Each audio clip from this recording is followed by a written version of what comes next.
आपने कई बार देखा होगा कि ग्लायोमा लिखा हुआ है एमआरआई रिपोर्ट में, तो आखिरकार ग्लायोमा होता क्या है और ग्लायोमा और ग्लायोसिस में डिफरेंस क्या होता है। दोनों एक जैसे शब्द मगर अंतर बहुत ज्यादा और बहुत ज्यादा डिफरेंस होता है। उसकी वजह से अलग अलग पूरा ट्रीटमेंट होता है, अलग अलग पूरा इसका इलाज होता है और ये बीमारियां बिल्कुल भी सेम नहीं है।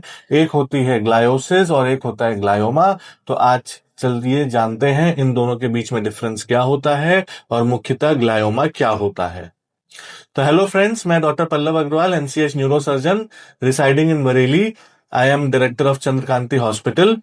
आज हम बात करने जा रहे हैं ग्लायोमा के बारे में और कैसे इसको डिफरेंशिएट किया जाता है ग्लायोसिस से। तो ग्लायोमा एक प्रकार का ब्रेन ट्यूमर होता है जो कि किसी भी हिस्से में हो सकता है ब्रेन के, और बच्चों से लेकर एडल्ट तक, ओल्ड एज तक सब में ये हो सकता है। मोस्टली इसका जेनेटिक इन्वॉल्वमेंट रहता है, एनवायरमेंटल फैक्टर्स रहते हैं इसके डेवलपमेंट के, और रीजंस नहीं भी पता होते हैं तब भी ये हो सकता है। इसमें मेनली होता है, ये 4 प्रकार का होता है: टाइप 1, टाइप 2, टाइप 3, टाइप 4। और इसकी जो ये ग्रेडिंग होती है, इस हिसाब से ही इसके कैंसरस होने का पता चल पाता है। ग्रेड 1, ग्रेड 2 में ऐसी कोई दिक्कत नहीं होती है, वो ऑपरेशन वाला केस होता है, ऑपरेशन हो जाता है सही से, सर्जरी हो जाती है, तो उसके बाद मोस्टली रेडियोथेरेपी भी नहीं करनी पड़ती है। मगर अगर ग्रेड 3, ग्रेड 4 है तो वो थोड़ा चिंता का विषय है। उसमें फिर बाद में कीमोथेरेपी भी होती है, सर्जरी के बाद रेडियोथेरेपी भी होती है, और इसमें थोड़ा लाइफ रिस्क भी रहती है ज्यादा। तो अगर किसी को भी ये ट्यूमर निकला है ग्लायोमा का, तो उसको सबसे पहले न्यूरो सर्जन से कंसल्ट कराना चाहिए, और कंसल्ट करने के बाद अगर वो सर्जरी के लिए एडवाइस करते हैं तो सर्जरी करा लेना चाहिए, क्योंकि सर्जरी के बाद ही पता चलता है कि किस ग्रेड का ये ट्यूमर है। जैसा कि मैंने कहा, ये ब्रेन के किसी भी हिस्से में डेवलप हो सकता है। तो जिस हिस्से में ये डेवलप होता है, उस एरिया का जो फंक्शन होता है ब्रेन का, उसके हिसाब से ही इसमें सिम्टम्स डेवलप होते हैं।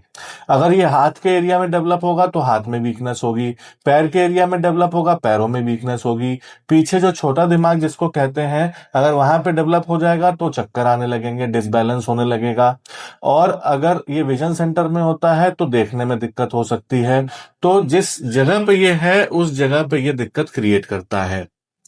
अब आते हैं दोस्तों ग्लायोसिस पे। ग्लायोसिस, जैसा कि मैंने पिछले वीडियो में भी बताया था, कि ग्लायोसिस एक स्कार टिश्यू होता है। जैसे कि चोट लग जाती है उसके बाद स्कारिंग हो जाती है, ऐसे ब्रेन में अगर इन्फेक्शन होता है, चोट लगती है, हेमरेज होता है, कोई भी एबनॉर्मल चीज होती है, तो उसके बाद जो टिश्यू स्कार हो जाता है उसको ग्लायोसिस कहते हैं। तो it is a normal regenerative phenomena. इसमें कोई बीमारी नहीं होती है। Gliosis is not a disease, but glioma is definitely a disease, it is a tumour. So this is the main difference between glioma and gliosis. Hopefully आप सबको difference पता चल गया होगा अब, और इन दोनों मिलते जुलते शब्दों में आप कंफ्यूज नहीं होंगे।